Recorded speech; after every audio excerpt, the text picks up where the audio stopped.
Hi everyone, I hope you're ready for another awesome math class today. Today we are going to be learning about numerical patterns. The essential question is, how can you identify a relationship between numerical patterns? By the end of the lesson today, you will use two rules to make numerical patterns and identify the relationship between the two patterns. Let's get to unlock the problem. If you have your math book, you can turn to page 559. That's what I'm working out of. Otherwise, I'm going to try to zoom in here. Scoot my book down a little bit. And I'll try to move the book as we work through it and zoom in and out. But I just want to make sure you guys can see pretty well. All right, unlock the problem. On the first week of school, Joel purchases 2 movies and 6 songs from his favorite media website. If he purchases the same number of movies and songs each week, how does the number of songs purchased compare to the number of movies purchased from one week to the next? So in our lesson today, or through this problem today, we are going to be comparing his movie purchases and his song purchases each week.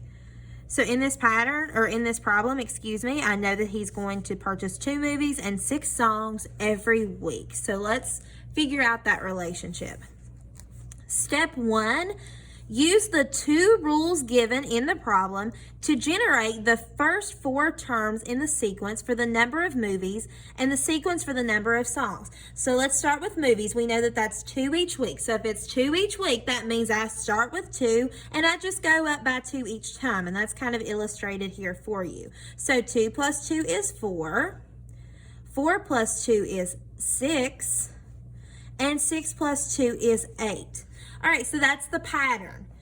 Week 1, week 2, week 3, week 4. 2 each time. The sequence for the number of songs each week is, it begins with 6 and it goes up by 6 each time, because remember in that problem he purchases 6 songs from his favorite media website each week. So that means week 1 is 6, week 2 is 6 more, so 6 plus 6 is 12. 12 plus 6 more gives me 18. 18 plus 6 more gives me 24. All right, so we've got that figured out. I'm going to zoom out here just so I know you can see really well. Step 2. Step 2 requires you to write number pairs that relate the number of movies, okay, that's right up here, to the number of songs, that's right up here. So week 1, I already told you guys, and if you need to, this might be really helpful. You can put like 1, 2, 3, 4, and then 1, 2, 3, 4. That helps you to remember that each one of those numbers represents a week. In week 1, he has 2 movies compared to 6 songs. And you write it as an ordered pair. And we've already gone over that. So I know you know how to write an ordered pair. Week 2, okay, go to week 2. 4 movies compared to 12 songs. Okay, so after 2 weeks, he's going to have 4 movies and 12 songs. Week 3. After week 3, he's going to have 6 movies and 18 songs. So you're just following the pattern, guys. It goes up by 2 for the movies, and it goes up by 6 for the songs. And then week number 4, I go up here, 8 songs, or excuse me, 8 movies. I'm crazy. 8 movies compared to 24 songs. So after 4 weeks, he's going to have 8 movies and he's going to have 24 songs. Now that we've done step 1 and step 2, we have our ordered pairs, we have our patterns figured out. Let's move down to step 3. So for each number pair, that's these, compare the number of movies to the number of songs. Write a rule to describe this relationship. So looking at it, what would I need to do to that 2 to get to 6? What would I need to do to get to that 4 to get to 12? Same thing here, 6 to 18, 8 to 24. I'll give you a second to think about it. So when you're thinking about it, what do I need to do to the 2 to get to 6? I need to multiply the 2 by 3. Let's see about the 4. Let's see. Multiply 4 by 3 gets 12. 6 times 3 gets 18. 8 times 3 gives me 24. So my rule is multiply by 3. So that shows me how I get from my sequence of movies to my sequence of songs. That's how you compare it, by multiplying by 3.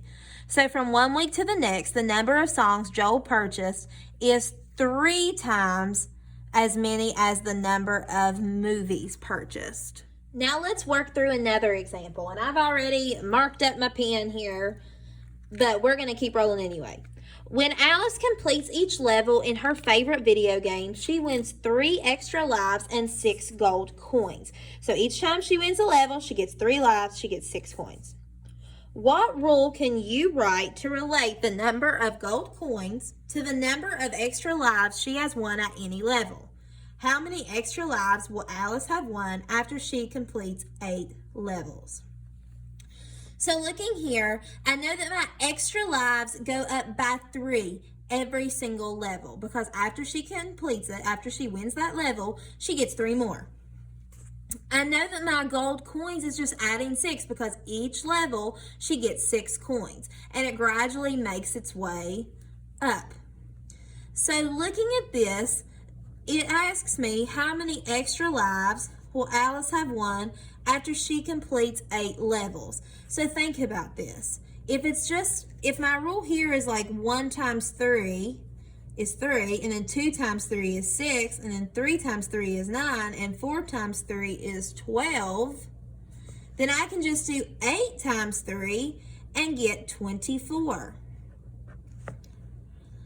Because if you look here, it's showing you how this works. The difference between the consecutive terms is 3 every time. And I know you guys can see that too as well. So if I moved here, it would just be plus 3 more and it would be 15. And then it would be plus 3 more and it would be 18. And then it would be plus 3 more and it would be 21. And then plus 3 more and it would be 24. So that's how I got my 24. You can multiply it there, or you can illustrate it by drawing out the terms. This is level 1, level 2, level 3, level 4, level 5, level 6, level 7, level 8. So from one level to the next, Alice wins 3 more extra lives. Okay, I know that makes sense. Moving on to step 2, and as you can see, I zoomed out a little bit so you guys can see the whole page. Again, if you are following along in your math book or you would like to follow along in your math book, this is on page 560. So let's move on to step 2. To the left of the table, complete the rule for how you could find the number of gold coins won from one level to the next. I already did that for you. We already talked about that. Each level, she adds 6 more coins because when she wins, that's the reward that she gets. So the difference between each one of these is 6 because it goes up by 6. 6, 12, 18, 24. You're just adding 6. That is the rule for the gold coins. The rule for the extra lives is add 3. The rule for the gold coins is add 6. So from one level to the next, Alice wins 6 more gold coins. Now it says, write number pairs that relate the number of gold coins to the number of extra lives won at each level. So looking at this, level 1, 6, 3. And it says to relate the number of gold coins to the number of extra lives. So we put the gold coins first. Okay, that's why we write that first. So level 1, we have 6 and 3. It's written just like an ordered pair. Level 2, we have 12. So that is my first one. And 6. So 12, 6. Level 3. We've got 18. Oh, remember, gold coins are first, so we have 18 and 9. Level 4, we have 24 and 12. So 24 and then 12. Now, just like that last problem, we need to determine the relationship here. So what is this rule? What is this rule? I'll give you a second to think about it. What is the rule in the relationship here? It goes from 6 to 3. It goes from 12 to 6. It goes from 18 to 9. It goes from 24 to 12. And I kind of jumped the gun and talked to it a little bit at the beginning. Talked about it a little bit at the beginning. See if you were listening. All right, so my rule is that I simply am dividing by 2. Divide by 2. So if you divide the number of gold coins by 2, you will get the extra lives, and it just keeps going and going and going. So after 8 levels, Alice will have won, and I already actually did that for you. We already talked about that. We illustrated it out here. We showed how we multiply, and now let's talk about it in the confines of this step 4. So we've got 48, and if we divided 48 by 2, would we get 24? 2 goes into 4 2 times. 2 goes into 8 4 times. Yes, we get 24, and that also confirms it as well. So it works with our rule, it works when we illustrate it out, and it works when we're using our multiplying as well. So after 8 levels, Alice will have won 24 extra lives.